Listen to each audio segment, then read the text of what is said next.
Jesus tells us all, come to me, all you who labor and find life burdensome, and I will refresh you. And even if it's burdensome because we have present sins or past sins, or we're worried about future sins, doesn't matter. He comes. So from the Blessed Virgin Mary, each of us learns to be humble and to get to that place in our lives where we can be honest. Now, Pope Francis, in talking about mercy, says we should be three things. We should be able to come before God and say, I fail, okay? Secondly, I am frail, weak. And finally, I am flawed. And when we can say that, Pope Francis says, mercy comes flowing into us. You know that great song, Peace is Flowing Like a River? Try, mercy's flowing like a river, flowing out from you and me, flowing out into the desert, setting all the captives free. But before it sets somebody else free, it sets me free. And that's what we realize. So I hope that the first thing you will do is pray with honesty before God in this Lenten time, every day, so that his mercy will come to you and you will realize it. And having realized it, that you can go forward then with an even deeper life in God. Now, Mary had another experience with God, and that was the very simple experience of following her heart to take care of her cousin Elizabeth, who was older and pregnant. Not an easy task. Not today, and certainly not then. But Mary went to be with her.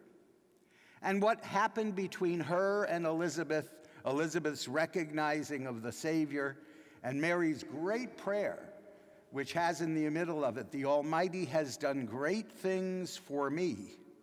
Holy is his name. Also helps us to make a good Lent.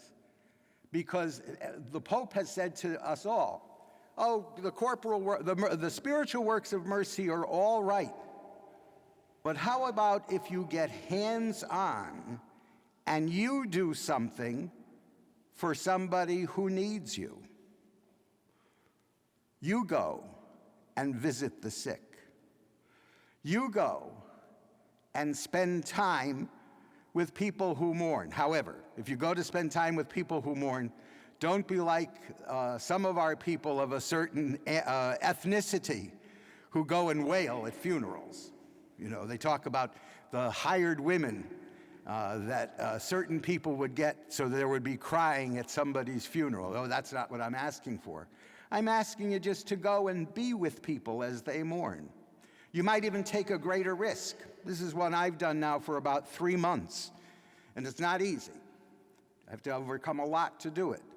But if somebody asks me for money, I ask them back, are you hungry? And if they're hungry, I take them somewhere and get them something to eat. That's very risky. But there are very unrisky things that we all can do that are the corporal works of mercy. And for this Lent, I'm suggesting to you, as the Pope did, corporal works instead of spiritual works. Make sure that you go outside of yourself to give to somebody else. And that will help you find how rich the mercy of God is. The sisters, I think of the Medical Mission Sisters, had a version of a hymn. There is a wideness in God's mercy, like the wideness of the sea. There's a kindness in his justice, which is more than liberty. Beautiful, isn't it? Protestant hymn. Catholic melody. But it works. And the reason it works is because it's a giving. And that's what we want to do in Lent. Not only to hear the word of the Lord, but to give of ourselves concretely. I'm sure all of you have had fundraising in your parishes, and they've talked about time, talent, and treasure. I'm not suggesting you give treasure, but time and talent, yes. This is how Mary is a disciple of the Lord each and every day. And this is how we can be disciples of the Lord in this year of mercy. So, I have tried to take mercy on you by preaching under 10 minutes. And I think I have succeeded. Praised be Jesus Christ.